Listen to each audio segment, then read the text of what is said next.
We all know the classic story, right? The last son of Krypton, a rocket, a cornfield in Kansas. But what if that rocket's navigation was off by, a few million light years? What if instead of our world, it crash-landed right in the middle of a galaxy far, far away?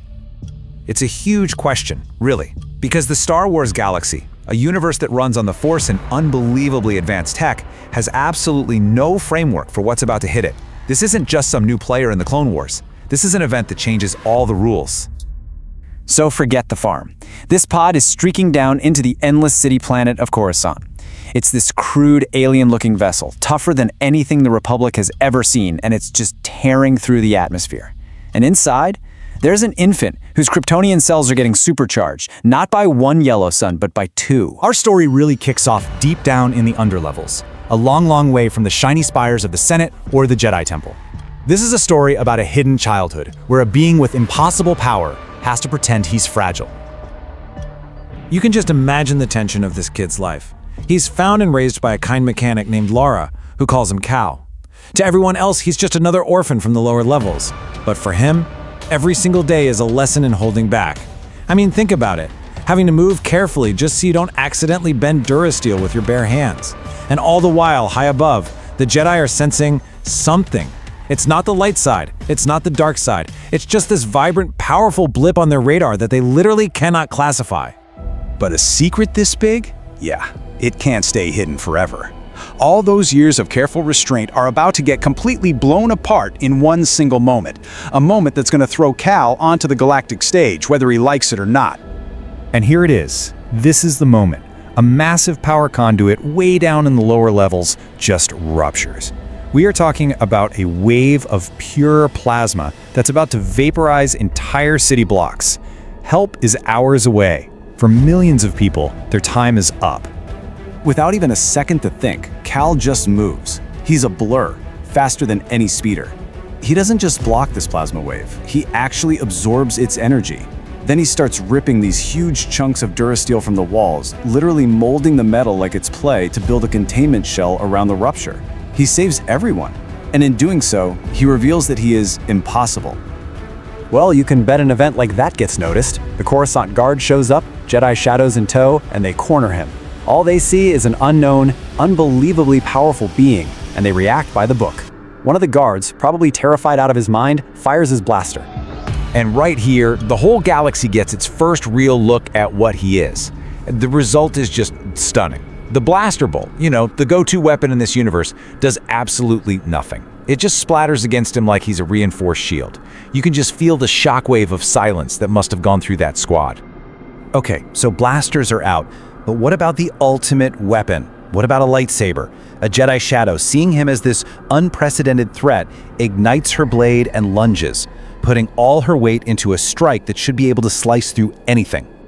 And this is the moment the laws of physics in the Star Wars universe just kind of break. The lightsaber bounces. It doesn't cut, it doesn't burn, it just ricochets off his arm with this horrible screech, sending sparks everywhere and knocking the Jedi off balance. In that 1 second, they all realize they are facing something completely and totally new. So yeah, Kal's quiet life is over. Just like that, he becomes the single most important being in the galaxy, and everybody from the Jedi to the Sith wants to figure out how to understand him, control him, or if they have to, destroy him. The different reactions here really tell you everything. The Jedi Council is, understandably, baffled and very cautious. Their biggest question isn't, how can we use him? It's, how in the world could we possibly defend ourselves if he turned on us? Palpatine, on the other hand, sees nothing but a golden opportunity.